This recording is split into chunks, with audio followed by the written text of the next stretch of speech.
Olá pessoal, tudo bem? Vamos começar com nossa aula sobre mecanismos complexos.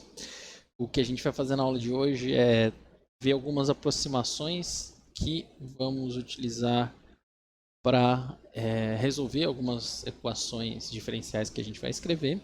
Tá?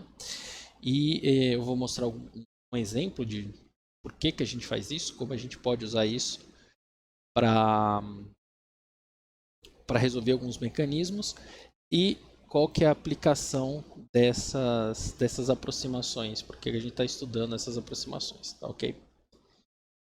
Bom, a gente já discutiu bastante esse tipo de representação para o mecanismo. Eu vou escrever mais uma vez as equações diferenciais aqui, porque esse é um ponto que a gente tem que pegar bastante, né? É algo que a gente vai usar nessa aula de hoje bastante, vocês vão perceber. E, por exemplo, vamos escrever qual que é a taxa de variação do B. Tá? B porque eu olhei o B e escolhi o B. Então, se eu falar que a taxa de variação do B em função do tempo, deixa eu só escurecer mais essa cor aqui para dar contraste.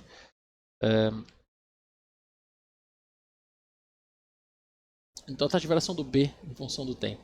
Ele vai envolver todas as reações que o B participa. Tá? Então, o que vai aumentar a concentração de B? Né? Então, o que vai aumentar a concentração de B é essa reação C dando B. Então, vai ser mais K menos 1, que é a constante da reação de volta, vezes a concentração de C. Tá? Isso aumenta a concentração de B. O que diminui a concentração de B? A reação direta, a primeira reação direta. Então, isso aqui vai diminuir a concentração de B de K1 vezes como é uma etapa elementar, a concentração de A ao quadrado, a concentração de B ao quadrado. Ao quadrado não, a primeira, né? Porque B é um só. Então isso aqui é variação como B varia no tempo. Eu posso fazer a mesma coisa, por exemplo, para D. Vou fazer para D. Então a variação de D em função de tempo da concentração, né? Da concentração de função do tempo, vai ser tudo que forma D. Então o C forma D. Então vai ser mais C formando D com uma constante K2. Então esse K2 da concentração de C. O que mais forma D? K-3 forma D. Então isso aqui vai ser mais K-3 vezes a concentração de F. Lembrando que o mecanismo é composto de etapas elementares, certo? E tem essa etapa aqui, D mais E, dando F. Tá? Então vai ser menos K3 vezes concentração de D, concentração de E, certo? Então o que eu estou fazendo? Eu estou seguindo todas as reações que formam ou consomem D. Tudo que forma vai ser com sinal positivo, tudo que consome D vai ser com sinal negativo. Tá? E a gente pode escrever isso para todas as espécies, que é algo que a gente precisa acostumar a fazer quando a gente vai tratar desses mecanismos complexos. Tá? Bom, uma vez que a gente sabe escrever essas reações, a gente vai ter um conjunto, se eu fizer isso para todos, a gente vai ter um conjunto de equações diferenciais. E eu já comentei com vocês que tem basicamente duas formas de fazer isso, né, de resolver esse conjunto de equações diferenciais. Ou a gente pode resolver isso da forma numérica, dependendo do conjunto de equações, das equações que a gente encontra, a gente vai conseguir resolver. Perdão, de forma analítica, né, então a gente vai conseguir resolver de forma analítica dependendo das equações, ou de forma numérica, quando a gente não tem como resolver esse conjunto de equações. Tá? Vou mostrar um exemplo de um programa que faz isso de forma numérica. O que a gente vai tentar fazer na aula de hoje é pegar pontos onde é relevante resolver isso de forma analítica. Tá? Então, vamos lá. A primeira coisa que a gente tem que fazer é pensar num mecanismo desse tipo que está escrito aqui. Tá? Então, esse mecanismo é um mecanismo que acontece a partir da formação do intermediário. Então, a gente já mostrou esse exemplo antes na aula. Eu vou pegar, na verdade, a gente vai tratar como se a gente estivesse tratando só essas duas reações que estão aqui. Tá? Por exemplo. Então, o que eu estou falando? Eu tenho uma espécie A, que vai ser essa primeira espécie que está aqui. Ela forma uma espécie I. E essa espécie I forma o seu produto P. Esse I é de intermediário. Tá? E o P, obviamente, de produto. Tá? Por que essa reação é interessante? Porque são várias reações na química que acontecem com esse tipo de comportamento. Na verdade, se você olhar aqui, A próxima reação acontece como se o intermediário fosse o A, o P fosse o intermediário e essa espécie fosse um novo produto, né? Então eu posso continuar esse mecanismo em várias etapas. Então é interessante pensar nisso e tratar os intermediários. A gente vai reconhecer um intermediário numa reação quando ele tem esse tipo de comportamento, né? Algumas vezes ele não vai aparecer assim, mas quando ele tem esse tipo de comportamento, ele ser formado, depois a quantidade dele cai um tempo. Por quê? Porque eu estou formando no começo, estou acumulando uma certa quantidade desse intermediário, esse intermediário, por sua vez, reage e a concentração dele vai cair. Tá? Lembra que para cada etapa aqui, a variação desse I, por exemplo, eu vou escrever aqui do lado, né? A variação do I em função do tempo, ela vai ser dada pelo quê? Pelo que forma o I, então vai ser Ka vezes a concentração de A, menos o que consome o I, menos Kb vezes a concentração do próprio I, certo? Então, o que vai te dar a velocidade de consumo ou de formação desse I, né? Isso aqui é positivo ou negativo. Se essa derivada positiva ou negativa vai depender dos valores envolvidos aqui. No começo do seu processo de reação, normalmente, né? Aí depende de caso específico, mas normalmente a concentração de A aqui é alta. Então essa concentração aqui é alta. Mesmo com uma constante baixa, como a concentração é alta, a gente pode ter uma quantidade relativamente grande, né? Em comparação com A pode ser até pequena, mas você vai ter uma certa quantidade razoável de I aqui. Se essa constante aqui for alta, o que acontece é que essas taxas podem se cancelar. Tá? Se elas cancelam ou não, se isso sobe ou não, depende exatamente em que ponto você está da reação. Então lembra que essas duas concentrações, tanto A quanto I, elas são função do tempo. Elas variam com o tempo. Por isso que você tem esse comportamento. Então no começo, a quantidade de I sobe, porque essa parte aqui está ganhando, né, no processo. Por quê? Porque eu estou aumentando a quantidade, porque eu tenho uma quantidade muito grande de A e uma constante alta, vamos chamar assim. Tá? Nesse ponto, eu já começo a ter uma quantidade de I relativamente grande. Então, a quantidade de I relativamente grande, quanto é relativamente grande, depende do valor de Kb e Ka. Tá? Mas eu começo a ter um I relativamente grande e esse comportamento decrescente, ou seja, essa derivada vai ser negativa, começa a ganhar. E a gente vai vendo a quantidade desse produto, desse intermediário, caindo com o tempo. Tá? Outro comportamento que a gente tem quando tem um intermediário é que a formação do produto, esses são dados experimentais, por isso que é meio espalhado demais aqui, mas a formação do produto tem um período de indução aqui no começo. Tá? Então demora um pouco para ela começar a subir, por quê? Porque demora um pouco para ter uma quantidade relativa de intermediário indo para produto. Quanto demora, quanto você tem de tempo de indução e tudo mais. Tá? Tempo de indução é esse começo aqui que nada acontece até ele começar a subir. Tá?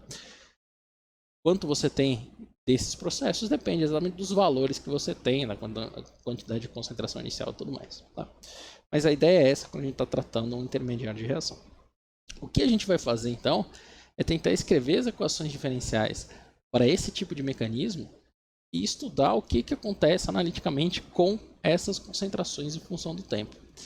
Uma vez que a gente fizer isso, a gente vai ver se tem alguma forma mais simples de resolver essas equações. Tá? E de fato tem, e vai fazer sentido por que a gente está fazendo essas aproximações.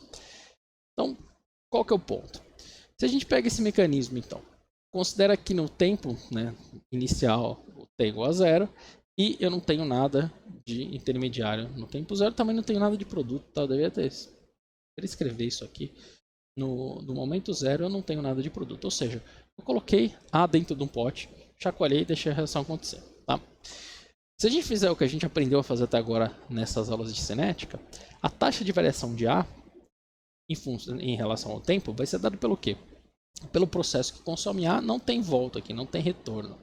Se você quiser fazer retorno, é outro mecanismo que a gente vai estudar também. Tá? Mas nesse caso não tem retorno. Qual a fórmula I? Mas tem um pouquinho, se tem um pouquinho, eu vou falar que ele é irrelevante nesse processo e vou ignorar isso. Eu vou tratar ele depois. Então, nesse processo, a taxa de decaimento do A vai ser menos Ka vezes a concentração de A. A taxa de variação do I a gente acabou de escrever, né? Formado por A, Ka vezes A, consumido pelo esse segundo processo, menos, então, porque é consumido, KB concentração de I, certo? E a formação de produto? Bom, a formação de produto vai depender dessa última reação. Então vai ser KB vezes a concentração de I. Tá? O que a gente quer fazer estudando esse mecanismo é encontrar essas funções que estão aqui embaixo. A gente quer a concentração de todas as espécies em função do tempo. E a gente quer essas concentrações em espécies que a gente consegue medir. Algumas vezes esses intermediários têm um tempo de vida curto e eles não acumulam tanto na reação. A gente vai mostrar quando que isso acontece, tá? Nesse caso, eu não posso usar um tipo de expressão da forma como está mostrado aqui. Não sei qual é a concentração desse intermediário, é difícil medir isso. Normalmente a gente consegue medir a concentração do reagente, ou alguma coisa que é proporcional à concentração, tá? Mas do reagente e do produto. Intermediários não. Então a gente evita, de forma genérica, a gente vai falar que não vai escrever, nas expressões finais, a gente não vai escrever a dependência disso com uma espécie que a gente não consegue medir, que nesse caso é o intermediário. Tá? Bom, se eu pego essa primeira expressão que está aqui, a essa altura a gente já bate o olho nisso e identifica que isso aqui é um processo de primeira ordem. Logo, um processo de primeira ordem vai ser regido por essa exponencial que está aqui. Então, a concentração num certo momento, num certo t, lembra que por algum motivo em cinética as pessoas não escrevem t que você está avaliando aqui, mas é isso que a gente está representando. Vai depender da concentração inicial e essa exponencial aqui, cujo decaimento depende do valor de Ka. Perfeito, a gente não esperava nada diferente. Tá? Se eu penso no intermediário agora, bom, o intermediário é justamente dado por essa equação que a gente já escreveu, já discutiu nesses últimos 2 slides, certo? Sabendo que a variação, a concentração do A num certo momento é dado por essa exponencial, eu consigo substituir esse valor de exponencial justamente no valor de A que está aqui em cima, certo? E isso implica que eu vou ter essa equação que está aqui do lado. O que eu fiz aqui também foi jogar esse menos KB para o lado de lá, então percebe que eu já estou com más intenções, porque eu estou juntando tudo que depende de intermediário de um lado e tudo que não depende do I, né, que depende do tempo do outro. Tá? Então, aqui as coisas dependem do tempo, aqui as coisas dependem do intermediário. Uma vez que eu achei essa expressão, o que eu faço? Eu vou atrás do meu livro de física matemática favorita, seja lá qual for, né, favorito, seja lá qual for, e aí você vai descobrir o seguinte: se você tiver uma expressão com essa cara que está aqui, então a derivada numa função y nesse caso vai ser a nossa concentração de intermediário, tá? No tempo, então o x vai ser o tempo, então beleza, isso aqui foi, tá?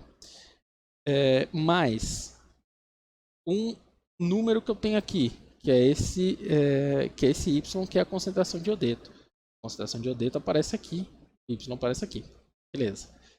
Vezes, aqui tem um KB, vezes um f de x, uma função de x. Essa função, no meu caso, vou fazer que não depende de x, mas é uma função ou um número. Então, tá esse KB que está aqui, beleza. Até agora parece que funciona.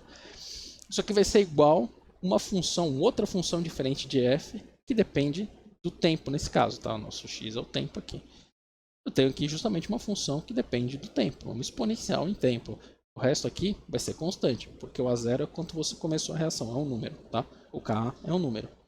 Então, o g de x vai ser essa função que está aqui. Beleza. Então, se eu tenho isso, eu sei que o resultado dessa equação é dado por essa expressão que está aqui embaixo. Então, é o e elevado à integral de f de x dx vezes o y igual à integral de e elevado, basicamente a mesma coisa, integral de f de x dx, função gx dx mais uma certa constante. Tá?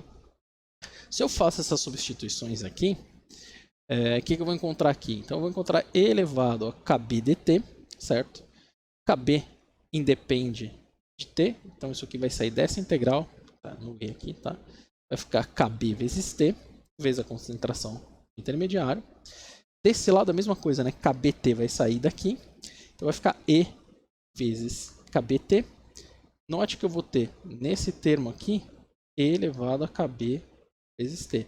E eu já tenho um termo aqui nesse produto que é elevado a menos Ka t. Posso juntar isso tudo, né? Posso falar que esses dois termos vão ser dados por uma exponencial de kb t menos Ka t. Eu podia juntar mais ainda, mas não preciso. Então, é justamente isso que eu vou fazer nessa próxima, no próximo slide, tá? Eu vou integrar tudo isso aqui em dt. Então lembra quando eu fizer a integral dessa função aqui, a gente usou bastante, né, no curso a integral do exponencial, né? Quando a gente estava falando da termodinâmica. Então o que vai fazer é que a gente vai cair com esse termo aqui para frente, né? E vai ter a própria exponencial, que vai ser a integral dela. Então, se você voltar, né, analisando tudo, essa expressão que eu tinha, isso aqui é a resposta que eu estou esperando.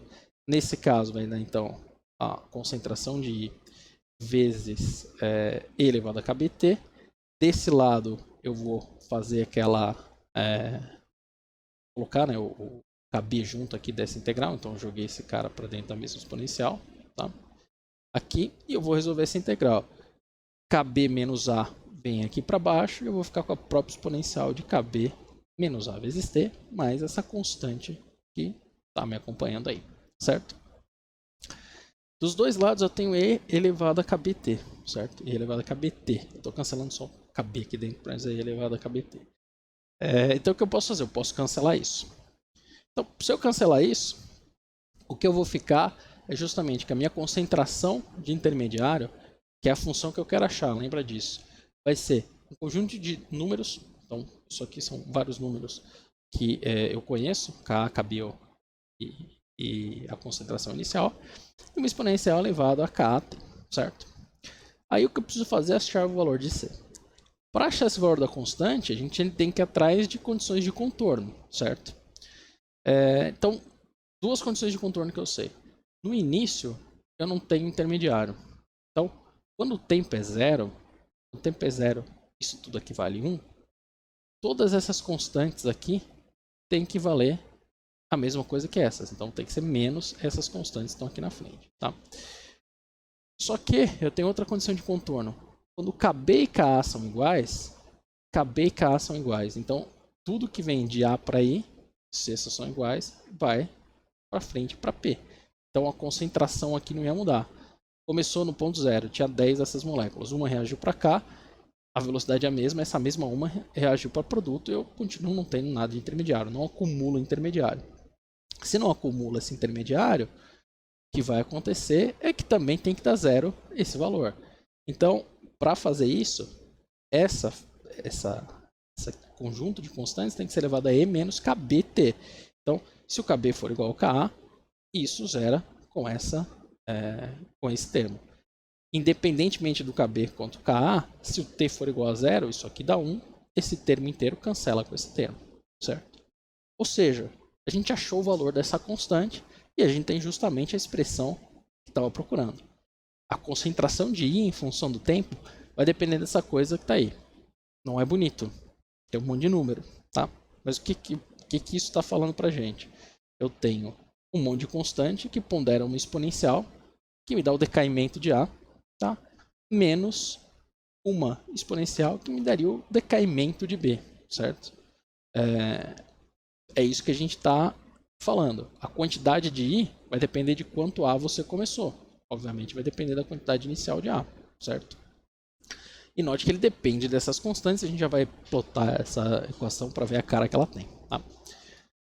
Bom, eu posso fazer outra coisa aqui, né? São as mesmas constantes aqui, né? Então eu posso jogar essas exponenciais juntas, tá?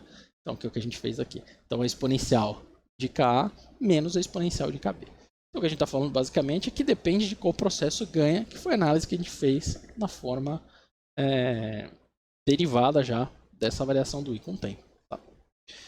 Por balanço de massas, ou seja, o que eu quero dizer com balanço de massas? A quantidade de A que eu coloquei no começo, obrigatoriamente, tem que ser encontrada na reação depois de um certo tempo. Ou como produto, ou como o próprio A que ainda não reagiu, ou como intermediário, certo?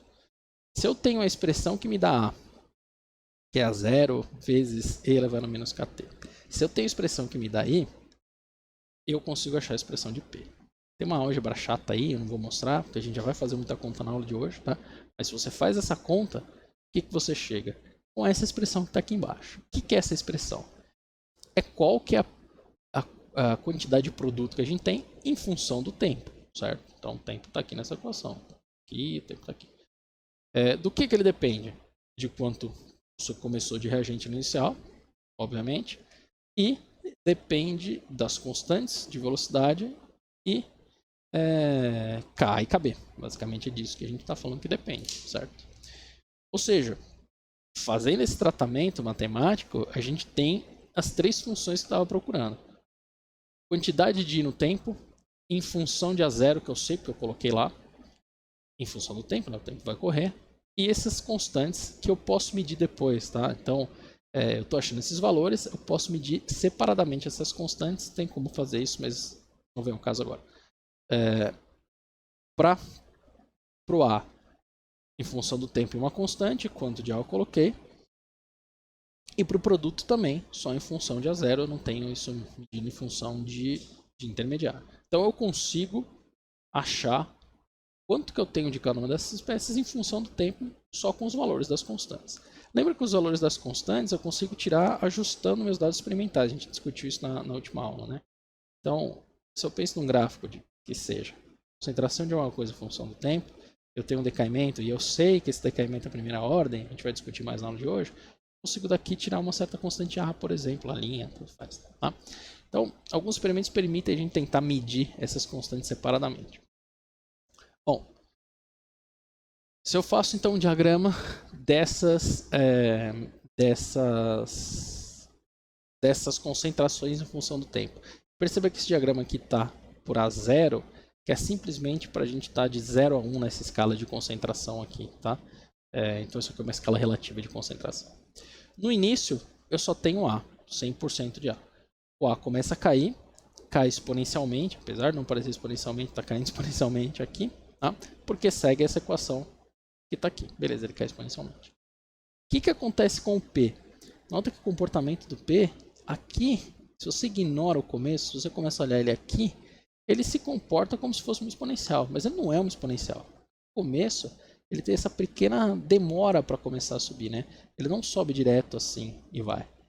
Ele tem um período aqui que justamente segura ele numa concentração mais baixa. Por que isso acontece? Porque no começo do mecanismo, você ainda está gerando I para que esse I gere produto. Então você não tem I suficiente para gerar produto. Nesse caso específico, essas curvas foram feitas com o Ka sendo 10 vezes Kb. Ou seja, a primeira reação é 10 vezes mais rápida que a segunda. Tem bastante reagente A, 10 vezes mais rápido gera bastante do I. Tá? Esse Kb é pequeno, o I gerado em comparação com A também é pequeno, que vai ser uma fração disso que vai ser formado. Então gera pouco P no começo. Tá? Então pouco P sendo gerado, menos que exponencial. E eu estou acumulando bastante I no começo. Então se você fizer um diagrama com essa curva aqui, né, plotar essa curva, você pode ir no Matemática ou qualquer outro programa e colocar essa curva, você vai ver isso. Ela começa a subir, tá? Chega num ponto que é o máximo e começa a cair. Quando que ela começa a cair? Ela começa a cair quando o Kb, que retira intermediário, começa a dominar o processo. Ela vai continuar subindo enquanto o Ka, que forma intermediário, ganhar do processo, certo? E para o P, realmente, se você coloca nesse gráfico essa curva, você vê esse comportamento inicial que está aqui. Então, esse mecanismo de formar uma espécie intermediária, essa espécie intermediária formar um produto, que a gente verificou experimentalmente naquele primeiro diagrama que eu mostrei, a gente consegue recuperar com essas curvas analíticas que a gente achou. Tá? Se eu perguntar para você qual que é o momento onde eu vou ter o máximo de intermediário, tá? Conhecendo essas curvas, eu consigo achar qual que é o momento onde eu tenho a quantidade máxima de I e a quantidade máxima de I? Consigo, né? Se eu tenho essa curva analítica aqui, o momento onde eu tenho esse máximo é o momento onde a derivada vai ser zero. Então eu calculo o momento onde essa derivada vai ser zero e eu acho esse máximo. Então com essas funções analíticas eu consigo achar isso. Tá? Qual que é o problema disso? Se você tiver um conjunto de equações diferenciais mais complexo, ou se você estiver tentando tirar algum significado físico mais palpável e prático dessas equações, elas são muito complexas para isso. Tá? Então, o que a gente vai tentar fazer é resolver isso de um jeito mais simples, com uma aproximação que vai dar praticamente o mesmo resultado. Tá? Só outro comentário. Depois desse momento onde o intermediário passa pelo máximo e começa a cair, tudo se passa como se eu já tivesse acumulado bastante do I. Então esse K é muito rápido. Vários processos se passaram para formar I. Então eu acumulei bastante I. E o I começa a se comportar como um decaimento exponencial em KB. Então essa parte da curva aqui, daqui para frente, né, vamos pensar assim, no olho é difícil saber exatamente o momento, tá? Mas eu teria que plotar outra curva para comparar. Mas daqui para frente, ele vai ter um comportamento exponencial. Por quê? Porque eu acumulei tanto I, ele se comporta como exponencial. Tá? Bom, algumas considerações antes de eu fazer a aproximação. Se eu considerar então que o Ka é muito maior que o Kb, então Ka é muito maior que Kb, vamos supor que o K seja infinito. Assim que eu coloquei um A, ele virou I. Então, automaticamente, esse I vai ser formado. Tudo se passa como se a reação fosse apenas intermediário formando P. Perdão, que ele passou para frente aqui. Intermediário formando. Deixa eu apagar. Então, se. Agora não me deixa apagar. Vamos de novo. Se esse K é muito grande, tudo se passa como instantaneamente todo A virasse I, e eu tenho o I virando produto com uma constante KB. Então eu espero que eu tenha simplesmente esse comportamento exponencial dessa segunda parte que eu falei. Tá? Esse A infinito é a mesma coisa que falar que aqui nesse diagrama a concentração do intermediário vai subir reto aqui. Eu não vou nem dizer porque eu vou tremer, então ela vai subir por aqui, vai subir e aqui ela vai começar a cair, certo? E aí vai fazer esse comportamento exponencial que é muito difícil de fazer a mão livre. Então, se esse K é infinito, assim que a reação começa, o intermediário sobe rapidamente para praticamente 100%. Por que não é totalmente 100%? Porque a segunda reação está acontecendo. E ele vai ter um decaimento exponencial. Se você pega essa curva analítica que você encontrou e avalia isso no limite de K indo para o infinito, o que a gente vai perceber aqui? Ka é muito maior que Kb. Então, essa primeira parte da equação vai valer Ka sobre menos Ka, certo? Então, isso aqui vai cancelar, isso aqui vai valer menos isso aqui vai dar menos 1, certo? O A0 vai ser exatamente o valor de zero, porque todo A0 vai se transformar instantaneamente em A0. Tá? Então, ficou com menos aqui na frente, tá? Isso tudo aqui vale menos. Por mais que não vai confundir, isso tudo é negativo. E 0. E o valor de Ka aqui, como Ka é muito alto, menos Ka, isso aqui vai para 0. Vai sobrar menos E elevado a menos Kb, certo? Se você faz essa conta, então você acha essa expressão que está aqui embaixo. Ou seja, de fato, quando Ka vai para o infinito, o intermediário se comporta como se fosse o reagente, ele vai demonstrar um decaimento exponencial. Se o A é muito grande, quem importa para a reação é só o B. Então a reação mais lenta é a reação que vai de fato determinar a velocidade da sua reação. É o que a gente vai chamar dessa etapa determinante de velocidade, certo? Se eu avaliar o contrário agora, Kb nesse caso é muito mais alto que Ka. Então, Ka é lento. Assim que o intermediário formou, imediatamente eu já formei o produto, certo? Então, na prática, Kb é infinito. É como se Kb não existisse. Tudo se passa como se eu tivesse A, um processo de velocidade Ka, para a formação do produto direto, certo? É isso que a gente está falando se esse Kb aqui tende a infinito. Tá? Ele é tão rápido que é como se esse processo fosse instantâneo, né? Ele é instantâneo. Se eu faço a mesma avaliação, então a expressão que me dá a variação, a consideração do produto em função do A0 e das constantes é essa que está aqui. Tá? Então eu vou aplicar essa história de Kb indo para infinito. Kb indo para infinito, nesse termo aqui é menos Kb, esse termo inteiro vai para 0, certo? Kb menos Ka, Kb infinito, esse termo inteiro vai para Kb, que é o termo que está aqui. Esse Kb que está aqui em cima, cancela com esse Kb que está aqui embaixo. Então vai sobrar o quê? 1 menos, com esse negativo que está aqui, elevado a menos Kat, certo? 1 menos é a mesma coisa que E elevado a menos KAT, certo? Ou seja, no limite de KB infinito, a formação de P depende exatamente de um processo de primeira ordem vindo de A, que é o que tinha que depender, né? É o que a gente escreveu aqui. Então, é como se o segundo processo não existisse. Assim que, se o KB é infinito, assim que um I é formado, assim que o intermediário é formado, naquele mesmo instante ele vira P. Então, como se ele fosse direto. Tá? Obviamente, eu posso entender não no infinito. Né? Se ela é muito alta, o tempo para formar P é irrelevante. Então, o processo se comporta como se fosse um processo de primeira ordem A, que é esse processo que está aqui. Tá? Bom, o que isso mostra para a gente? Mostra esse conceito de etapa determinante da reação. Então, quem vai determinar, quem que vai ser etapa determinante, vai ser etapa lenta. Se Ka, nesse último exemplo, é o mais lento, ele que controla a reação. Se o Ka é o mais rápido, tá? Ele tende a infinito, quem vai controlar a reação é o Kb. Então, é o que está mostrando aqui. Se eu tenho duas etapas, a etapa lenta, a etapa que controla. No caso do Atkins, que é de onde veio essa figura, ele mostra aqui que você tem que tomar cuidado com isso, né? Porque se você tiver a formação, vou dar nomes aqui, tá? Isso aqui é A, isso aqui é P, isso aqui é intermediário. Se você tiver dois caminhos rápidos, um que vai direto para P, a reação vai acontecer mais rápido aqui por baixo. Então, quem vai determinar a constante de velocidade num caso como esse está mostrado aqui embaixo, não é etapa lenta. É essa etapa rápida porque ela vai ligar a IP direto, certo? Então, se você tem essas duas possibilidades, a primeira lenta e a segunda lenta, quem controla vai ser essa etapa lenta. Se você colocar algum outro caminho que pode chegar em IP que é mais rápido, aí esse caminho mais rápido pode ser controlado. O que eu quero dizer como ser controlado? Se eu fizer um experimento, começar a anotar a concentração de P em função de tempo, o decaimento que eu vou ver, se eu tiver um comportamento como esse C, vai ser muito mais rápido por aqui.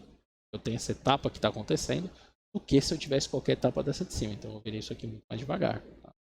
Então só precisa tomar cuidado com esses casos. Mas, de forma geral, a etapa lenta é a etapa que determina a velocidade da sua reação, é a etapa determinante. Certo? Sendo etapa determinante, etapa que vai definir no meu experimento qual é o comportamento que eu tenho dessas concentrações. Então é a etapa que vai acabar aparecendo naquela lei de velocidade experimental que a gente viu, como por exemplo, sei lá, alguma concentração elevada a n, que a gente aprendeu a calcular, né, a tirar esses valores na última aula. Tá? Então por isso que é importante saber qual é a etapa determinante. Se ela apareceu na sua lei de velocidades, é porque de fato você está olhando aquela etapa determinante. Então o que a gente aprendeu tratando esse mecanismo intermediário de reação? A gente aprendeu que, dependendo das constantes que a gente tem, a gente pode ter muito acúmulo de intermediário, pouco acúmulo de intermediário, e aprendeu esse conceito de etapa determinante, certo? Tem um jeito muito mais fácil de fazer essa conta, que deixa a gente chegar no mesmo significado de uma forma muito mais simples e, de certa forma, mais palpável, tá? Do que simplesmente dar uma resolução numa equação diferencial. Mesmo mecanismo, certo? As mesmas equações diferenciais não podia ser diferente porque é o mesmo mecanismo, tá? E eu quero fazer a mesma coisa. O que eu vou considerar apenas de partida como uma hipótese, isso aqui é a hipótese do estado estacionário, eu vou considerar que a concentração do meu intermediário não muda no tempo. Ou seja, eu vou considerar que Ka vezes A é igual Kb vezes I, certo? Por quê? Porque eu estou falando que essa taxa aqui vale zero. Ela vale zero? Ela não vale zero. Mas tem algumas condições onde ela pode valer zero, concorda? Se a concentração disso aqui é baixa, esse cara aqui é alto, esse cara aqui é baixo e esse cara aqui é alto, esses números vão se compensar. Então, nessa condição, essa taxa não vai mudar. Se eu penso naquele diagrama, né, que a gente traçou antes, para o intermediário sobe, fica constante no tempo e depois cai. Perto dessa região aqui, essa aproximação é muito boa, porque a variação da quantidade de I varia pouco em relação ao total que ele poderia variar, certo? Obviamente, as pessoas vão ficar nervosas comigo, porque eu estou falando que uma variação de 10%, que seja 10%, 5%, vale zero. Ela não vale zero, mas é uma aproximação. Eu vou fazer a aproximação. Se for ruim, eu não faço mais. Mas eu vou fazer, vou testar se é ruim ou não. Claro que, para condições de A e B específicas, essa aproximação vai ser muito boa. Para KA e KB, né? Tô falando A e B, mas é KA e KB. Para outras condições de KA e KB, essa aproximação não vai ser boa, tá? Mas a gente vai fazer porque ela ajuda muito em resolver outros mecanismos. A gente vai fazer um exemplo mais complexo hoje. E ela permite você chegar num resultado muito mais fácil. Então, vamos lá. Escrevi as equações diferenciais. Não vou para o meu livro de Física e Matemática. Eu vou falar que o meu intermediário segue a aproximação do estado estacionário, então a variação dele é zero. Se a variação dele é zero, eu automaticamente já posso escrever essa expressão que correlaciona a concentração de A e a concentração de I, certo? Se eu isolar a concentração de I, eu vou ter Ka vezes A dividido por Kb, certo? Eu sei da equação que a gente escreveu antes, diferencial, que a variação de P em função do tempo é mais Kb vezes a concentração de I. Mas eu não quero I aqui porque eu não consigo medir I fácil. Não quero representar na forma de intermediário. Então, o que eu vou fazer? Substituir o I que eu achei aqui em cima. Kb que estava aqui, K vezes Kb. Vou cancelar esse Kb que está aqui, certo? E eu vou chegar que eu tenho Ka vezes A. O A eu sei qual que é, né? O A é essa expressão que eu tenho. É que apareceu um treco na minha frente aqui na tela. É essa expressão que está aqui. É o decaimento exponencial de primeira ordem. Se eu substituo tudo, eu chego nessa expressão para o P, que é a mesma expressão que a gente achou antes fazendo aquele monte de conta. Ou seja, eu chego na mesma expressão para o P. Por quê?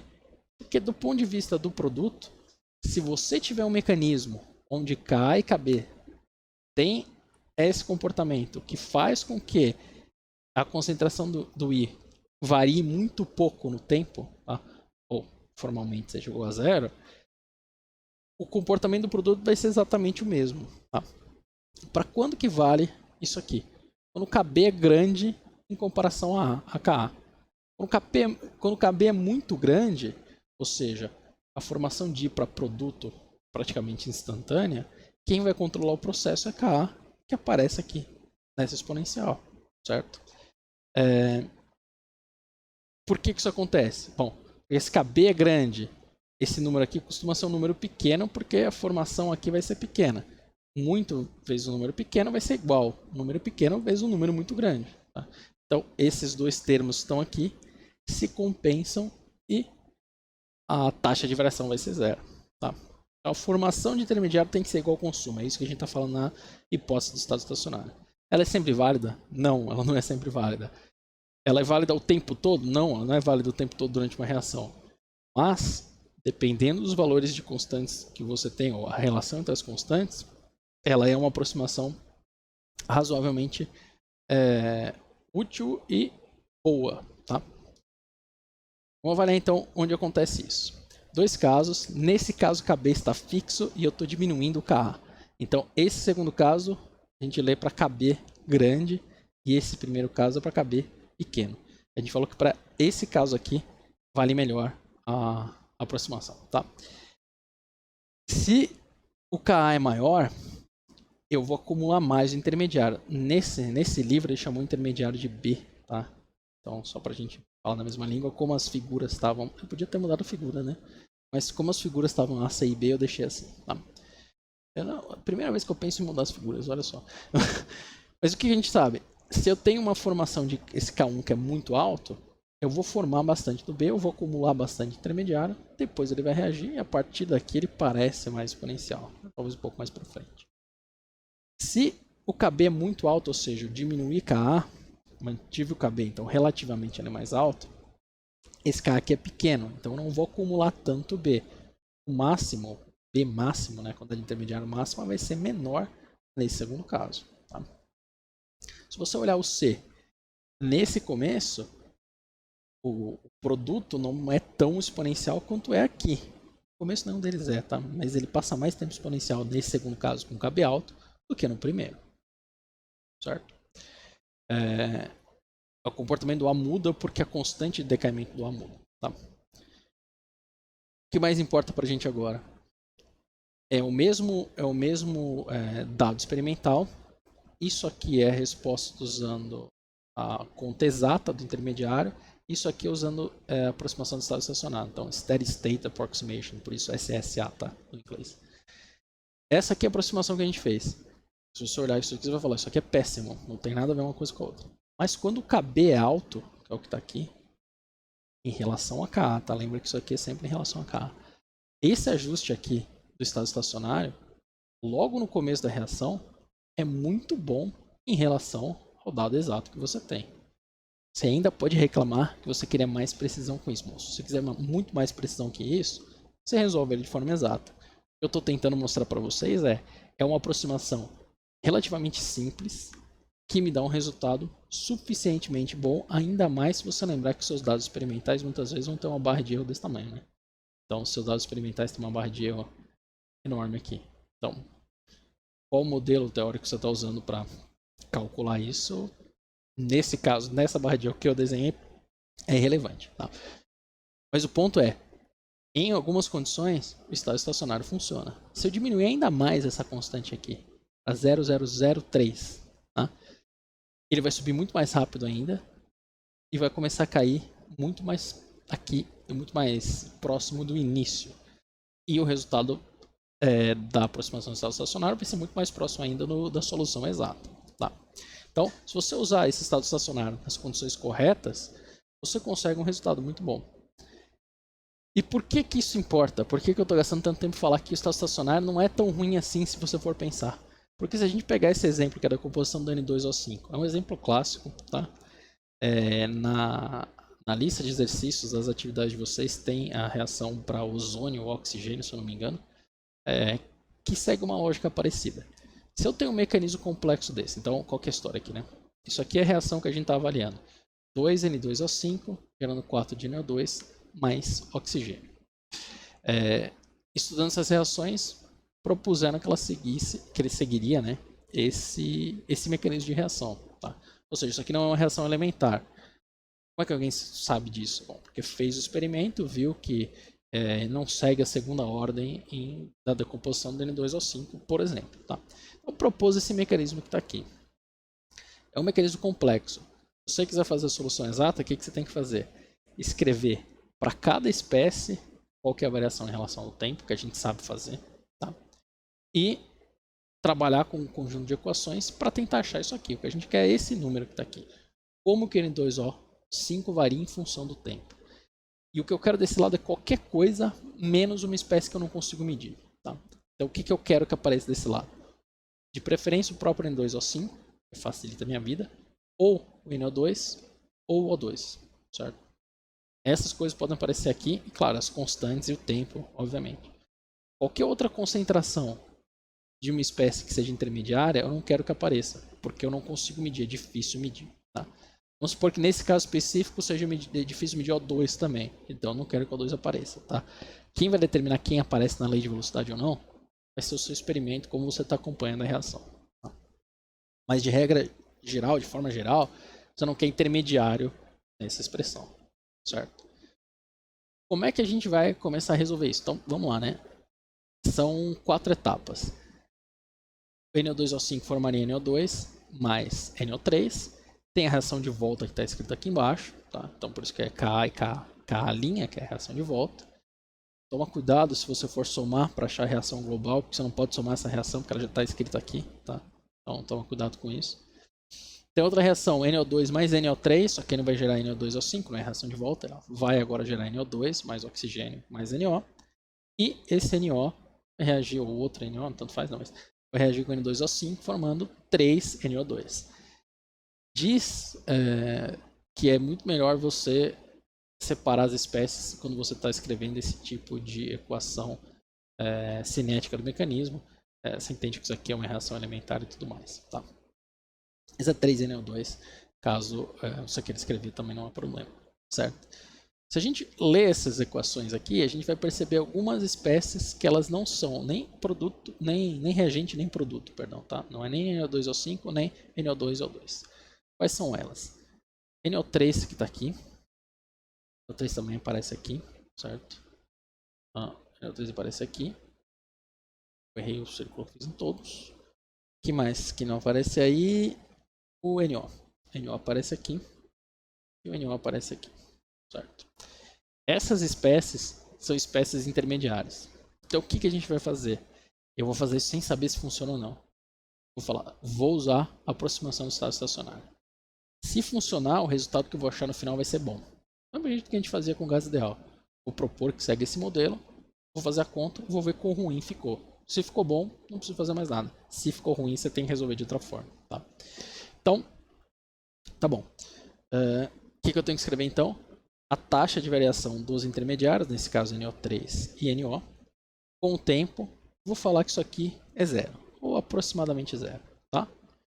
Então, eu resolvi escrever isso antes e não ficar anotando, porque vai aparecer um monte de equação por aí. É bem difícil escrever isso na mão, tá? Então, eu vou com calma, porque vai ter um monte de equação aparecendo. Mas eu resolvi fazer todas as contas desse exemplo, para você ver as contas da primeira vez. E eu já faço um aviso aqui. Quando eu vou resolver isso, e eu faço isso todo ano que eu dou aula de cinética, eu sempre escrevo umas 3 ou 4 correlações entre esses números que são inúteis, tá? Então, quando eu mostrar a resposta nesse caminho lógico, vai parecer que eu sabia muito bem onde eu estava querendo chegar fazendo as contas que eu estou fazendo. Na verdade, só parece isso porque eu fiz 3 ou 4 páginas de rascunho antes. E eu faço isso todo ano. Então, assim, é difícil saber quais relações você de fato precisa para chegar no final, tá? Mas vamos com calma que eu acho que vai dar para entender. Então, o que dá a variação de NO3? Então, vou lá. Primeira reação forma NO3. Então, vai ser Ka vezes N2O5, que é o que está aqui. Beleza. A segunda reação consome NO3. Então, vai ser Ka' negativo, porque está consumindo NO3, vezes NO2 NO3, que é o que está aqui. A NO3 aparece mais uma reação? Aparece nessa de baixo. Então, vai ser o quê? Kb negativo, porque está consumindo. Esse eu não errei sinal nenhum dessa vez, hein? Kb negativo, porque está consumindo. Vezes NO2 NO3, que é o que está aqui. E pela aproximação do estado estacionário, isso aqui é zero. Tá?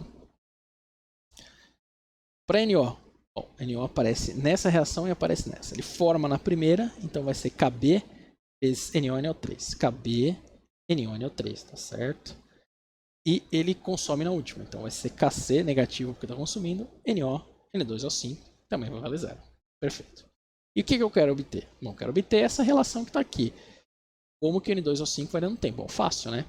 Vou pegar todas as reações que envolvem N2O5. Então essa daqui envolve N2O5. N2O5 vai decair com Ka menos Ka N2O5. Ele vai ser formado na segunda. Então, não sei por que eu não coloquei na segunda. Eu errei o sinal? Errei o sinal. Sempre tem um sinal errado. Então, vai ser mais, porque está formando ele. Ka, NO2, NO3. Então, Ka, NO2, NO3, Ka', certo? Então, estou fazendo a volta aqui. Vamos ver se esse sinal fica errado o tempo todo ou se eu corrigir ele depois. Espero que ele esteja corrigido depois. E o último termo que ele também consome NO2. Então, vai ser negativo porque está consumindo. NO, N2O5. NO, N2O5. KCNO, N2O5. Se você olhar essas equações, já dá para perceber como elas são espécies relacionadas. Que KCNO, N2O5 aparece aqui em cima. Aparece Ka, N2O5 que aparece aqui. Com um Kb aqui no final. Que aparece aqui também. Esse KN2O3 aparece aí, K''N2O3 aparece aqui também. Ou seja, a gente tem uma correlação entre esses números. E como a gente fez isso aqui valer zero, eu não tenho que integrar, não tenho que resolver nada aqui nessas duas equações. Eu tenho correlações entre esses números. Então essa primeira correlação eu chamei de 1, essa primeira correlação eu chamei de 2. O que a gente vai fazer a partir de agora é basicamente álgebra. O que eu quero fazer é sumir com os números que estão aqui para deixar esse N2O5 em função de N2O5 desse lado. Tá? Vai ficar claro depois porque eu vou mostrar como a gente usaria isso no experimento. Tá? Então vamos lá. Com essa relação 1, só copiei a relação 1 de lá.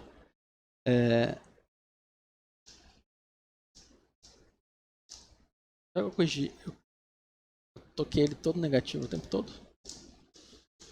Acho que sim. Mas ele está negativo, mas as contas estão certas porque eu fiz certo no rascunho, tá? Mas eu vou corrigindo aqui. Nesse primeiro processo aqui, então, nessa relação 1, eu consigo tirar daqui o valor de menos Kb NO NO3. Menos Kb NO NO3 vou jogar as coisas para o outro lado. Vai ficar menos KNO5, mais Ka' NO3, certo? Nessa correlação 2, eu consigo tirar a relação de KBNO3 com KC, certo? Então, se eu substituo 1 e 2 nessa expressão que está aqui, então, esse cara tem que ser mais, né? Lembra que eu estou copiando ele errado até o final, infelizmente. Menos KA, menos KA, deixa eu só achar que eu quero trocar ele aqui. Menos KA está aqui, certo? Menos KA está aqui. Tá aqui. Esse termo inteiro aqui, menos Ka N2O5 mais Ka' NO2 NO3, é esse termo que aparece aqui. Então isso aqui vai ser menos KB NO2 NO3. Isso veio dessa correlação que está aqui, certo? Mas dessa correlação 2, eu sei que esse KB NO NO3 é igual ao KC NO N2O5, que já é esse termo que está aqui. Ou seja, se eu aplico essa correlação 2 aqui, o que eu vou ter é menos KC NO N2O5 duas vezes. Essa expressão que está aqui, certo? Então, essa expressão que está aqui, você vê que eu errei o sinal aqui, mas a expressão está certa, tá? Só digitei errado. Essa expressão que está aqui é a variação de N2O5 em função do tempo. Já fiz uma coisa interessante, né? Já assumi vários outros números. Eu tenho agora N2O5 aqui. Deixa eu só assumir com esse NO aqui, mas a gente já resolve isso, certo? Bom, se eu pego a expressão 1 de novo, tá? E eu vou isolar aqui. Eu vou isolar aqui o KN N2O5 que está aqui, certo? Então eu passo ele para o outro lado. Passo esse KB para o lado de cá positivo. Então só reorganizei isso. KN2O5 vai ser o KB2NO3 Ka', tá? Se eu olhar esse lado aqui, eu tenho as mesmas concentrações. NO2, NO2, NO3, NO3. Ou seja, eu posso colocar isso aqui em evidência. KB mais Ka', certo? Isso aqui me permite achar os valores de NO2 e NO3. Então, se eu dividir Ka N2O5 por KB mais Ka, ou seja, se eu escrever isso aqui, eu achei uma correlação entre a concentração de NO2, NO3 e N2O5. Nessa parte aqui que eu sempre fico, eu isolo NO2, tem que trocar ou não, tá? Mas esse caminho aqui funciona. Mas tudo bem, eu achei uma relação entre NO2 e NO3. Por que é interessante achar isso? Bom, porque no B, na expressão 2, eu tenho NO2 e NO3 aparecendo aqui, certo? Então, o que eu vou fazer nesse ponto aqui? Deixa eu só lembrar o que eu estou fazendo.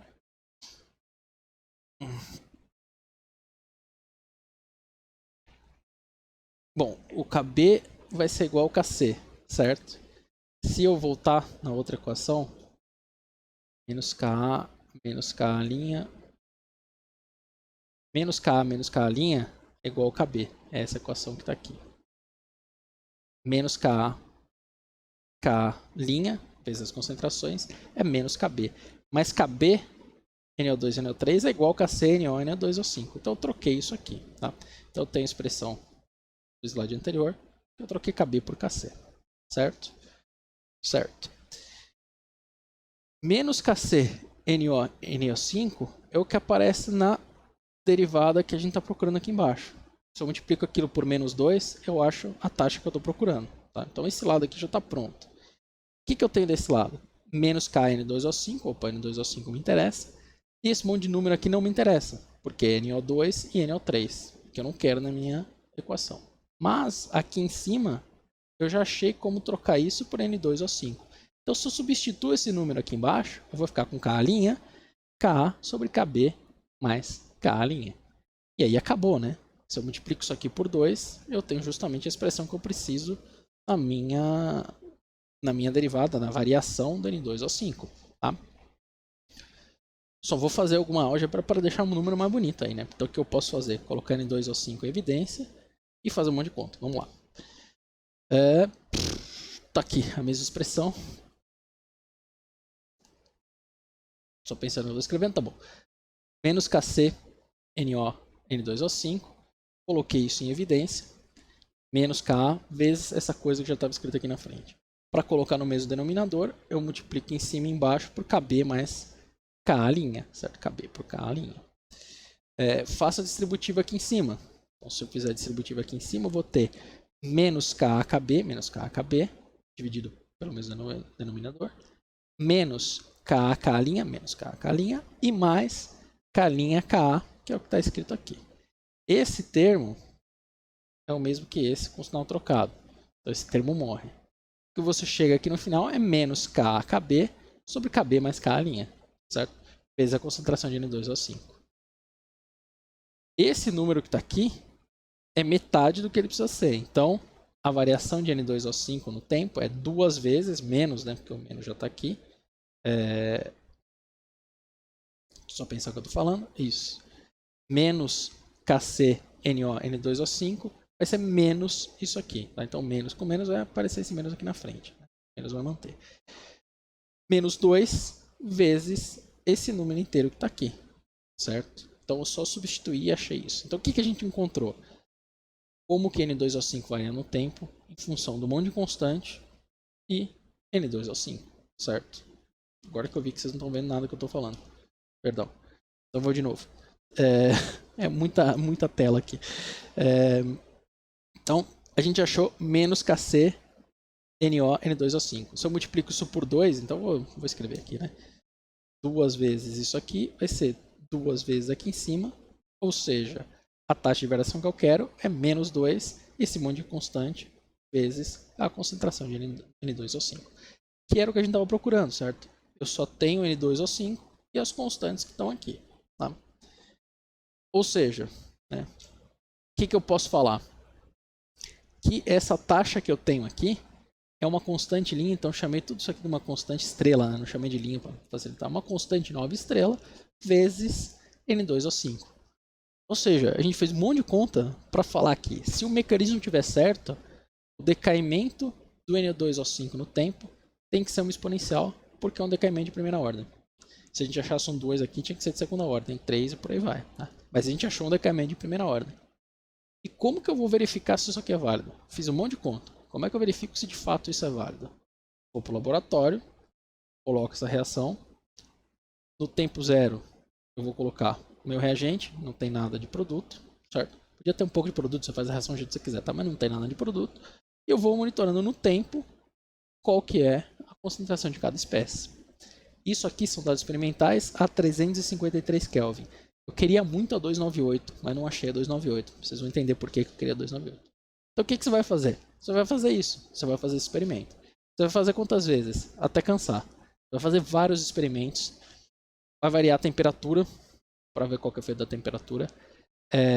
Vai fazer concentrações iniciais diferentes para ver se a concentração inicial de cada espécie não interfere no processo, tá? Ou para ver se está fazendo conta direito. Vai tentar avaliar as reações elementares, cada etapa separadamente também. Tá? Fazendo isso tudo, você consegue verificar a validade disso. Então, o que eu fiz? Eu peguei esses dados que estão aqui, e eu recomendo que vocês façam a mesma coisa, tá? Peguei esses dados que estão aqui e fiz aquilo que a gente aprendeu na última aula. Coloquei em gráficos e vi qual gráfico me dava uma correlação linear. Então, vamos lá. Esse aqui é um gráfico de concentração por tempo. Então, se fosse ordem 0, eu teria que ter uma correlação linear. Esse aqui é LN por tempo, então se fosse ordem 1 eu teria que ter uma correlação linear. E esse cara aqui ficou com um treco em cima aqui, que eu não sei de onde veio, mas esse cara aqui é 1 sobre A, 1 sobre concentração por tempo. Então isso aqui é de segunda ordem, tá? Segunda ordem 0 e ordem 1. Tá? Por que é importante fazer esse diagrama direito e por que eu falei para vocês que é importante linearizar? No olho, todas as linhas são linhas retas. Você não vai conseguir me convencer que esses dados aqui não são suficientemente alinhados para falar que isso aqui é uma linha reta. Mas se você olhar o valor da regressão, dá para ver que esse valor de regressão é muito melhor aqui do que nesses outros pontos. Tá? Além do meu reagente do N2O5, que é o azul que está aqui, eu deixei também no mesmo gráfico que outras espécies. Então você vê que as outras se comportam de forma totalmente diferente. Tá? Então eu estou só olhando N2O5. Tá bom? O que isso me fala? Bom, que isso aqui tem que ser um processo de primeira ordem. Mas você vê que não é tão fácil descartar que é um processo de ordem zero se eu só comparasse se passa uma reta ou não. Agora, depois que você vê, você não consegue desver, né? Se eu pego o mesmo diagrama, então eu só assumi com ordem 2 aqui, porque tanto faz pra gente. Então isso aqui é ordem 0, isso aqui seria ordem 1. Ordem 0 olhando esse diagrama, tá? De concentração por tempo. Se nesse diagrama de concentração por tempo, em vez de uma correlação linear que está aqui, eu passar uma exponencial, menos kt, que é o que está representado aqui, agora que você vê o exponencial passando, você fala, não, o exponencial é muito melhor que uma reta, né? O exponencial passa perfeito em cima de todos os pontos, a reta já não passa tanto. Bom, você não precisa disso, você não precisa confiar só no seu olho. Pode olhar o valor da regressão e ver que é uma regressão melhor, tá? Lembra que a constante vai ser menos esse valor aqui do slope nesse gráfico de LN. Porque a gente está falando de uma curva que vai ser, vou chamar de A, tá? A vai ser o A0 e elevado a menos KT. Ou LN de A vai ser igual a LN de A0 menos KT. Então, esse valor aqui de 0.0017 é a constante, aquela constante estrela que a gente viu antes, que é aquele conjunto de todas as constantes experimental, que dá o mesmo número que dá essa exponencial que está aqui. Lembrando que matematicamente esse valor é um pouco mais preciso que esse, tá? Mas é o mesmo número. Então isso aqui é a constante estrela que a gente achou ali. O que é essa constante estrela? Todo esse monte de número está aqui embaixo, certo? Então essa constante estrela que a gente achou é 0.0017 segundo a menos 1, tá? Que é um processo de segunda ordem, a constante é de segunda a menos 1. De primeira ordem, perdão. O processo de primeira ordem, a constante é de segunda a menos 1. O nosso modelo fala que esse valor tem que ser 2 vezes Ka vezes Kb dividido por K' mais Kb, certo? Se você for nessa base de dados aqui, lembra que vocês não precisam concordar comigo, então vai lá e acha os valores. Você tem valor para todas essas etapas elementares para essas reações. Pega as etapas elementares e calcula. Qual que é o problema? E aí, infelizmente, isso é um problema. Você tem esses valores calculados com precisão para 298 e esse experimento aqui é a 353. Você pode achar os valores dessas constantes a 353, mas eu tenho que interpolar num gráfico. E a precisão que eu vou ter interpolando no gráfico é disponibilizado. Podia usar as funções, mas eu não fiz. A precisão não vai ser boa. Então, eu estou comparando os valores experimentais agora para 298. Então, se você entra na base de dados, pega o valor de K, KB, K' e KB, né, KB 2 vezes, o valor que você vai calcular é 4.810 a menos 5. E o experimental, se você faz o experimento a 298 e mede, é 3.410 a menos 5, certo? Ou seja, um ajuste muito bom. Pode até falar que você queria um ajuste, ponto aqui. Pode até falar que você queria um ajuste melhor, mas a gente acertou a ordem de grandeza, que já é um primeiro ponto. Daqui para cá, para experimentos cinéticos, não é uma variação muito grande, tá? Então percebe, esse modelo que a gente fez, ele resistiu a esses testes. Então ele é um modelo bom, é um mecanismo bom que explica isso. É de fato um mecanismo? A gente pode bater o martelo e falar, não, é perfeito, só com esse experimento. Não, você tem que construir um conjunto de dados para mostrar que esse mecanismo é razoável. Tá? Outra coisa interessante, percebe que depende de Ka, Kb e Ka'. Então, se eu voltar um pouco só para mostrar as equações, eu devia ter colocado lá, né? Não sei que é muito número. Depende de Ka, Kb e Ka', certo? Ou seja, essa etapa Kc aqui, tanto faz. Que quer dizer o quê? Que deve ser uma etapa muito rápida. Então, se você olhar na base de dados, você nem tem dados para KC, porque ninguém se deu o trabalho de medir, ou ninguém conseguiu medir, tá? De tão rápido que ela é, ou de tão complicado que é medir isso, certo? Faz sentido com tudo que a gente está falando. Eu preciso determinar um mecanismo, propus essa série de reações, e o modelo é suficientemente bom. Se você falar que quer resolver isso tudo fazendo um sistema de equações, talvez tenha solução analítica para isso, tem que usar alguns truques. O mais fácil seria usar uma solução numérica. Então, o que vocês podem fazer é baixar aquele programa que eu indiquei, que é de graça, tentar modelar esse mecanismo com os valores dessas constantes que estão disponíveis nessa referência que está aqui, certo? Se você modela isso e compara isso com os dados experimentais, qual que é o dado experimental, né? A gente fez um monte de conta, mas experimentalmente você vai ter o quê? Vai ter uma exponencial caindo. Essa exponencial aqui caindo. Tá? É isso. Se você colocar aquele sistema de equações e pedir para um programa resolver numericamente, sem outras aproximações, ele vai ter que dar esse mesmo comportamento aqui que a gente observou. Tá? Então, depois de fazer um monte de conta, que conclusão a gente chega? Bom, o estado estacionário é interessante, ele me ajuda a resolver um monte de problema. Todos os mecanismos complexos que vocês vão achar nesses livros de fisicoquímica para te ensinar esse tipo de resolução de mecanismo complexo são baseados nessa aproximação. Tá? Vocês vão fazer a determinação da cinética enzimática, eu já vou passar para vocês onde vocês vão achar isso. Tem no K6 da nossa tarefa também tem, mas eu já passo isso em detalhe para vocês quando a gente conversar nas aulas ao vivo. Você tem alguns truques, algumas contas para fazer, mas a lógica é a mesma. Brigar com as contas para tentar sair com o resultado que você consegue verificar experimentalmente. Tá? Tem uma outra aproximação que é muito útil, que é o que a gente chama de aproximação do equilíbrio. Lembra que eu falei lá no começo que eu podia considerar que eu tenho uma reação de volta aqui? O que a gente está falando? Se eu tenho dois reagentes agora, A e B, A bate com B, ele vai reagir e formar um produto, certo? Se eu considero que ele passa por um intermediário e que você tem uma certa constante para a formação e para o retorno, né, dessa reação, eu vou ter esse mecanismo que está aqui. O que eu estou falando é que A bate em B. Ele pode gerar produto ou pode voltar para reagente, por isso que eu tenho a ida e volta aqui, certo? Depois que eu formo I, eu vou entender que a formação de I para P é uma formação rápida, tá? Mas aí depende de cada mecanismo. Mas de qualquer forma, A e B, você vai ter bastante colisão e vai formar I. Depois o I vai para P, certo? Se eu escrever qual que é a variação de P em função do tempo, eu vou ter KB vezes I. Ou seja, o produto vai depender da formação do intermediário. Se eu considero que a formação de intermediário a partir desse A e B é rápida, ou seja, KA e KB são rápidos em relação a KB, eu misturei A e B. Assim que eu misturei A mais B, eu formo I. Então tudo se passa como se eu começasse com I no meu sistema.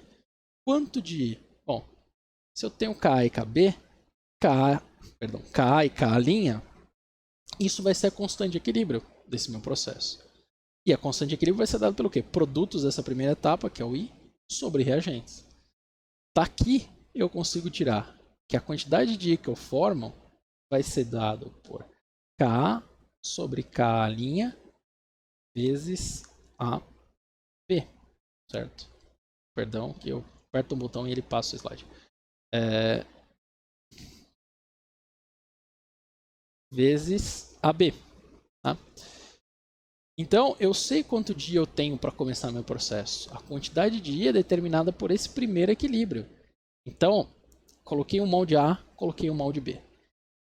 Dependendo do valor dessa constante de equilíbrio, é a mesma coisa que falar que eu coloquei 50%, por exemplo, de iodeto e 25% de A, 25% de A de B. De B, certo? Para fazer o 100%. O equilíbrio vai determinar quanto que eu tenho de I, certo? Bom, o que eu posso fazer então é trocar essa concentração aqui em cima. Tá? O que eu vou ficar? Que a formação do meu produto no tempo vai depender da concentração de A e B que eu tenho, vezes esse monte de constante, o KB que já veio aqui de cima, Ka sobre K'. Se você pensar no que a gente está falando, esse é um modelo que a gente tem para uma reação química acontecer. A gente fala que a reação química acontece porque você tem um choque efetivo. A bate em B, certo?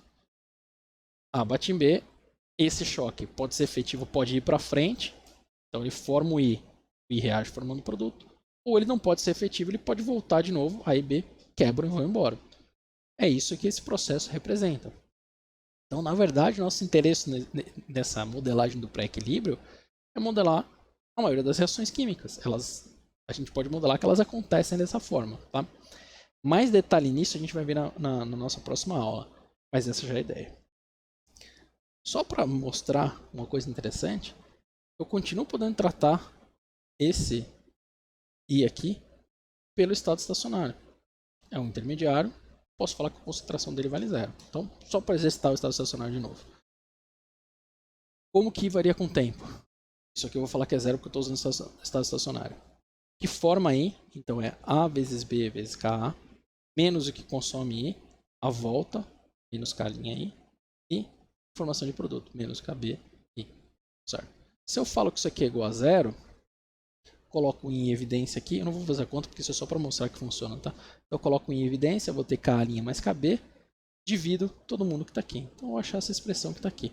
K sobre K' mais KB vezes AB, certo? Se eu substituo essa expressão do I que eu tenho aqui em cima, né, do produto, função do I, com esse I que eu tenho, eu vou achar essa expressão que está aqui. Lembrando que o estado estacionário vai valer, ou o pré-equilíbrio, na verdade, né, onde a gente está aplicando isso, vai valer nessa condição. Eu tenho K muito maior que KB, eu posso jogar esse KB aqui fora, perto desse KA. Eu caio na mesma expressão que a gente escreveu antes para o pré-equilíbrio. Então, o estado estacionário vai valer também para resolver pré-equilíbrio. Tá? Dá no mesmo. Por que eu estou me dando trabalho de criar uma outra aproximação de pré-equilíbrio? Porque formalmente, essa representação de mecanismo representa a forma como a gente gosta de ver uma reação química acontecendo. Quanto maior a colisão desses dois, maior a formação de I. Então, estou falando que o Ka me dá a formação da espécie que vai, de fato, fazer a reação. Vou falar que isso aqui é uma espécie ativada. Tá? Essa espécie ativada tem dois destinos que ela pode fazer. Formar de fato produto ou voltar para A e B. Então, isso aqui representa toda a reação química para a gente. De uma forma que a gente está acostumado a ver. Dois reagentes. Eles vão subir numa barreira energética que a gente discute em detalhe na próxima aula. Até eles atingirem uma posição aqui, que é o ponto que divide para cá reagente, para cá produto, certo? Onde isso aqui está localizado, se isso aqui é uma região, um ponto específico, é discussão para a próxima aula. Mas entende isso como um ponto sem retorno. Tá? Ele atingiu esse ponto. Daqui ele tem que decidir se ele vai para produto. Então, se ele passou desse ponto, ele é produto. Se ele voltou, ele é reagente. Tá? E a nossa interpretação é que A mais B formam essa espécie ativada, que a gente vai chamar daqui a pouco de estado de transição, mas nessa teoria ainda ela era chamada de complexo ativado. Tá? Eu explico na próxima aula qual é a diferença, não importa agora. Então, ela vai formar essa espécie ativada. Então, essa estrelinha aqui é para falar que ela tem bastante energia. Então, A e B formaram uma espécie nova, se quiser chama de I, mas a gente costuma chamar de A e B, um complexo ativado. E esse complexo ativado por si só, por que eu misturei A e 2 aqui? Eu não sei, foi só para complicar a vida. E essa espécie aqui pode formar produto, certo? Então A e B bate, se essa colisão tem energia suficiente, é energia suficiente para esse cara formar produto. Se não é energia suficiente, isso aqui pode voltar, certo? Se você aplica a aproximação do pré-equilíbrio, chega nessa expressão que está aqui. O produto depende da colisão das duas espécies vezes um monte de constante. E experimentalmente a gente verifica o quê?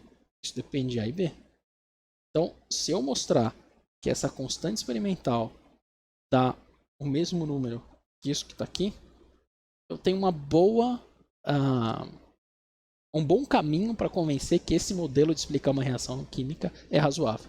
E de fato é. Na próxima aula eu mostro em detalhe. Tá? Bom, então isso aqui é só uma introdução para o que a gente vai ver na próxima aula. O pré-equilíbrio me dá um modelo para explicar qualquer reação química. Quando a gente começar a avaliar as reações químicas em função da temperatura, eu vou ter uma outra variável que vai permitir tirar essa dependência muito claramente. Tá? Eu volto isso na próxima aula. O que a gente fez nessa aula, então? A gente trabalhou com esse conceito de intermediário. O conceito de intermediário é importante para a gente aplicar estado estacionário. Eu mostrei que estado estacionário vai resolver um monte de problema para mim. Se você não quiser usar, você pode fazer a solução analítica ou a solução numérica, mas ele resolve um monte de problema, inclusive o próprio pré-equilíbrio. E eu te mostrei o pré-equilíbrio, que é um outro mecanismo complexo que a gente vai tratar, certo? Para que eu fiz isso? Esse cara a gente vai usar em muitas aproximações. Então é algo que você precisa aprender. Pré-equilíbrio a gente vai usar para modelar qualquer reação química. Qualquer é muito forte. A maioria das reações químicas que a gente vai ter contato.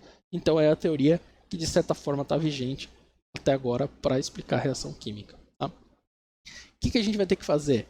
Trabalhar com outros tipos de reação que são importantes. Como as reações são um pouco diferentes, a forma como você vai resolver, a álgebra envolvida vai ser um pouco diferente. Então o que eu peço para que vocês façam? Aqui eu estou dando os capítulos dos livros, no Atkins é no livro 23, no Levine são essas seções do capítulo 16. Isso aqui é para dar uma ideia de onde isso aqui fica, tá?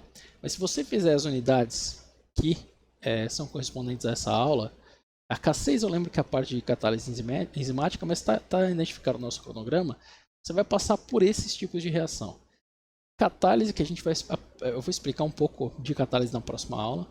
Essas reações oscilantes que estão nesse capítulo, que é o exemplo numérico que eu já mostrei na primeira aula para vocês, tá? A polimerização, explosão, reação em cadeia e, para vocês nesse curso, talvez o mais importante, a catálise enzimática, tá? Que por isso que eu lembro que é o K6, porque para vocês é mais importante. Então, o que eu peço que vocês façam? Acompanhe essa aula, resolva esse exemplo do N2O5 que a gente resolveu. Faz a atividade dessas aulas. Na atividade dessas aulas, você vai resolver o caso do ozônio. Tem um outro caso lá, que eu não lembro agora. E tem uma unidade específica para catálise enzimática. Fazendo isso, você vai pegar essa experiência de como é que você briga com esses mecanismos complexos. E é isso que você vai fazer. Se você me perguntar, quando eu não estou dando aula, quando eu não estou estudando isso, como resolve o mecanismo de Michaelis-Menten da catálise enzimática, eu lembro que tem enzima substrato, eu tenho que parar e estudar. Por que eu estou falando isso? Porque o que você precisa realmente aprender nessas aulas são essas duas aproximações que estão aqui. Se você aprender essas duas aproximações, com o resto você consegue se virar. Tá? Que é o que eu peço que vocês façam, vá fazer exercício e briguem com isso. Então, o que a gente fez nesse curso? Introduzir os métodos para medir a ordem de reação, reações elementares e não elementares. Mostrei como é que mede. Na aula de hoje a gente voltou de novo, mostrei o exemplo do N2O5, como que a gente compararia esses dados experimentais. E aí começou a trabalhar com mecanismos complexos que precisam da aproximação do estado estacionário. A aproximação do pré-equilíbrio é o que a gente vai chegar por outro caminho na próxima aula e mostrar que faz sentido modelar reações químicas assim. Então a gente já está indo para dois pontos diferentes. A partir daqui a gente vai ver uma temperatura influencia esses processos, porque a temperatura que vai permitir a gente propor que você tenha essa barreira de energia aqui, que já explicaram bastante para vocês, tá? A temperatura que vai deixar clara essa dependência da barreira de energia. E a gente já está indo para um caminho de ver molecularmente como uma reação química ocorre. E nota que pela primeira vez em cinética eu falo de energia de novo, essa energia potencial. Então, o que a gente vai fazer na última aula é correlacionar tudo que a gente viu de cinética com tudo que a gente viu de termodinâmica. Isso vai se juntar justamente nessa figura aqui, que depende desse pré-equilíbrio, certo? Então, o que eu peço para vocês fazerem? Acompanhe essa aula com calma, porque tem muito número ali, ou letra, né? E tenta resolver essas atividades. Na próxima aula, a gente começa a ver o efeito da temperatura nessas constantes, que é uma coisa quanto mecânico no começo, mas vai confirmar esse modelo. Então, para a aula de hoje era isso. Se tiver qualquer dúvida, vocês sabem como conversar comigo. E bons estudos. Até logo.